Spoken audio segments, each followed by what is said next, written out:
Welcome to Pictures Up. I'm Valerie Rose and I am here with veteran actor Deb Dowd. Hi Deb, how are you? Hi, Valerie Rose. I'm great. I'm great. How are you? Good. Welcome to the show. Thanks. Now, I understand that you just came back from the acting expo. Tell me about it. Yeah. By your recommendation, I attended the Acting Expo in Minneapolis like a month ago, and it was just good to see the synergy of everyone there, and a lot of people knew each other, and just you kind of bounce off from that energy because everyone is so passionate and loves what they do. This industry is so positive. It really is. If you want to find an industry that is not filled with crabby people, do this because everyone loves what they do, right? That's right. That's right. Now, how did you get into the industry? Oh, well, that's kind of a funny story. It was almost 20 years ago. I've been doing commercial acting for almost 20 years, and it started, I was probably about 45 years old. And yeah, the story is that I had breast cancer, and so I lost all my hair. I thought I was gonna die, right? Oh, But then it started, no, I'm not gonna die, I'm gonna live. Yeah, great. So hair's coming back. And so I bleached it platinum blonde. It was short and really curly, and everyone said, "Oh my gosh, you look amazing. You should do modeling for your age group." wow. And Wow. so I thought, well, yeah, I would love to do that. I never thought about doing that, but yeah, so I just took the steps and, I lived in an hour and a half away from the closest agency and drove, and each door just opened, Wow. and so then Wow. that it's a good fit and you just feel more confident with each door that opens. And yeah, pretty soon I was getting jobs, and it was so much fun. I felt like I died and gone to heaven. Oh, Just yeah, because on set. you've done some fantastic things. I mean, you've done CVS National Yeah, spot CVS and Pharmacy, Minute what was Clinic. it, Schlitz, I think? Yeah, Schlitz Beer, that was a national spot. Yeah, tell me about some of your other jobs that you've done. Over the years, you kind of forget, but they just kind of add up. They really do. There's Best Buy, Target. Yeah. Yeah, I should have had a list with me here. I don't know. It's just you meet amazing people and you do amazing things, and then to get paid on top of what you love to do, it's just like getting a big white feather pulled out and just you get tickled with it. So I don't know. That's what it's like for me. It's a lot of fun. Wonderful. Now, can you talk a little bit about training and the importance of that, or? Especially in the beginning, because you feel just not qualified. So I took classes at the Guthrie. I took other acting classes just that my agency was offering. Did voiceover classes, and then one casting director said, "You should do an improv class because you're a little stiff." And so I took an improv class, and that's so out of my realm. I'm not funny. I wish I were. I wish I were funny, but yeah, just loosening it up and trying to be funny. It was fun. It was But great. the experience is good, even if because improv gives you the opportunity to be spontaneous, and and even if it's not your forte, it's still something that when somebody says improv, then you know what it means, and Right. it's not like you're just in the dark, and it's really important to understand the terms of the industry. Is that not right? That's so true. That's so true. It was a good experience, and I should do it again, really. But doing those classes, it does give you confidence, and it's just an excellent thing to do, and be well-rounded. Like with the voiceover, improv, acting classes. Probably a big one for me, because I do a lot of commercial acting or even photography, is the class that I took. It was just called Movement, and how you just small movements on TV as opposed to big movements on stage. That was a big enlightening thing for me. And so every time now I do a photo shoot, you kind of get in sync with the photographer. You hear the click, and then you have just move slightly, ever so little bit. Right. And it just, he gets a whole different image just from moving very slightly. That was probably the most important class I'd taken. And who was that through? I don't remember. Oh, okay. Sorry, that was a while ago. That's fine. That's fine. So, Talk to me about, what it's like to be on set. Oh my goodness. It's the energy level again is really fun. There's funky people, behind the scenes. I remember, in wintertime in Minnesota, there can be some lonely camera guy shining a big bright light through the window, creating sunshine on a really cloudy, snowy day, And it's amazing how it feels like sunshine. He's out there, with his coffee and freezing to death, and you're just all inside basking in the, warm lights.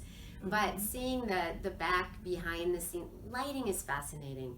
And how many people it takes to do a commercial. I mean, just one commercial, you can easily have 50 people involved. Right. And so only, you see the head, the person on the screen, but behind, it's way more exciting. And that's thrilling for me to just see the whole, everything that it takes and all the people it takes. It takes a village to create a commercial. That's right. That's right. So what was it like to work for Target and for CVS and to, walk into a store and see your photo hanging there? It's still out there. I mean, after almost like 15 years, the CVS, it depends the brand newer stores I'm showing it, but the older ones, it's still there. So, yeah, it's weird. Or my daughter was in Vegas one time and there was a CVS, board outside with my picture on. And she's like, my mom is here, and I'm from Minnesota and she's in Vegas. And so it is super fun. Mm-hmm. Yeah, just get a little tickle out of it. Yeah. So talk to me a little bit about how you got your agents. Well, funny enough, back in those beginning days, people read newspapers back then. I'm sorry, you're going to get an old story here. No, it was in the Minneapolis Tribune Sunday paper. It was a little ad.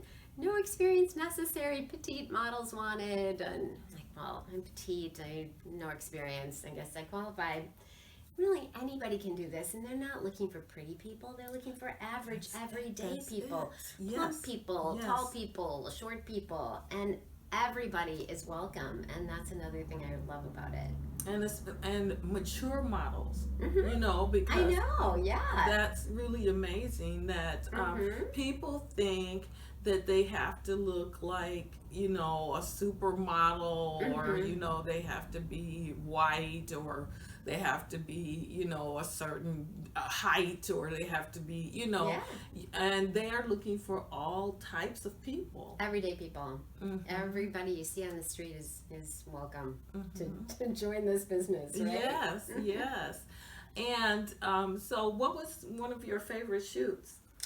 I think the one where I did a dog food commercial, and I love dogs anyway, so I'm just in this kitchen feeding this dog treats for an hour and a half, and that was just a riot. And then to get paid $1,000 or whatever it was, for it was just like, this is too funny. It's just a joy. I don't mean to make light of it, but it's a real joy for me. It's fun. It's a lot of fun, and like you said, and you get paid for it. Yeah, and that's it's just icing on the cake. Icing on the cake. Right, I know it.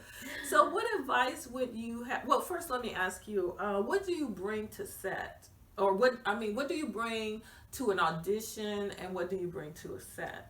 Well, I always look through the audition, read everything, and then if it's a company I've never heard about, I will Google it, look it up, look at their website, look at past advertisements that they've done, just so I get the vibe and feel of who they are and what they're looking for. Mm-hmm. And go to that audition, just yourself. You just kind of bring your best self forward, really. Mm-hmm. I don't bring anything other than my headshot, and sometimes now you don't even need to bring a headshot, but I always do as a backup, because sometimes I do. And just bring your best self forward, and positive vibes. I'm an easy smiler, so I'm smiling a lot usually, so that's me. Mm-hmm. Okay, and sometimes agencies ask actors and actresses to have a model bag. Do you bring a model bag? Yeah, I do, with just basic items in there, just undergarments, socks, different shoes. Maybe they don't have the right shoes, so I've got my own shoes. I really bring more than probably what I need to bring. If there's a a fitting, because they might not have seen you before, and you probably have a few things, you know, so I always come prepared with a big bag. Okay. Extra clothes in case they need that. Well, talk to me about hair and wardrobe when you go on set. What's that like? Oftentimes either they'll say makeup ready, and hair and makeup ready, so then you just do your own. Otherwise, you know, if they want to do makeup there, then you just come without makeup, and you know, they totally take care of all those things. So yeah, you're in good hands.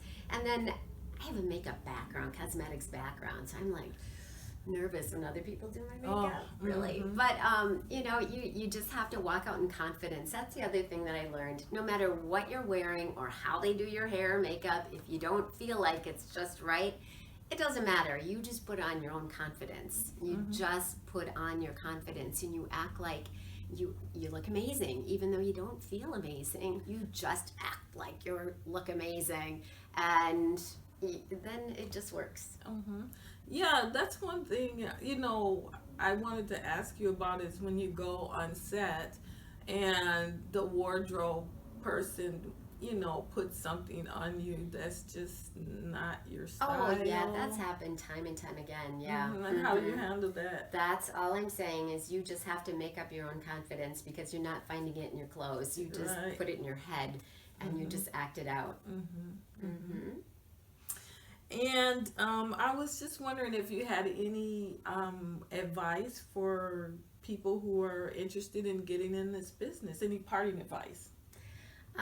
Well, let's see. I wanted to tap into your knowledge, Valerie Rose, because we were on set together at a great shoot for a few days together, and I saw how you were so busy, and you had calls, you know, from Atlanta, and you're flying to Atlanta for auditions, and you're doing all this stuff, and you know all these people, and I'm like, I do this kind of as a sideline part-time thing, and I'm like, how does she do this? So I called you, remember? Yes, and said, Valerie Rose, would you have coffee with me? I need to pick your brain about what you're doing right and how I can do it better. And you were gracious enough to say yes, and we had coffee, and then I did not have a speed reel, so you put one together for me. So you're really knowledgeable in a lot of aspects of behind the scenes and in front of the camera as well. So well, thank you, Deb. I appreciate that. Yeah, you've been super helpful. Yeah, she is so amazing and so knowledgeable and knows a lot of people in the business, and that's why I just felt like drawn to you. There was a special thing. Well, not only that. Cry. Well, but you know, when we first met, whenever you meet Valerie Rose, you'll say, "Hi, how are you?" I'm blessed. This is her response, always, day after day, all the time, to anyone that asks, and it's so catchy. It's like, "What's the deal?" Okay, she is blessed. Yes. Well, words have power, and I believe that. So. Me too. I totally agree. Yeah. So, well, thank you so much for coming welcome. on the show and lending your advice. I really appreciate it. I mean, you have done some amazing things, impressive things, and so I'm really honored that you would come on the show. Thank you so much. Oh, thanks so much, Valerie Rose. Happy to be here. Okay.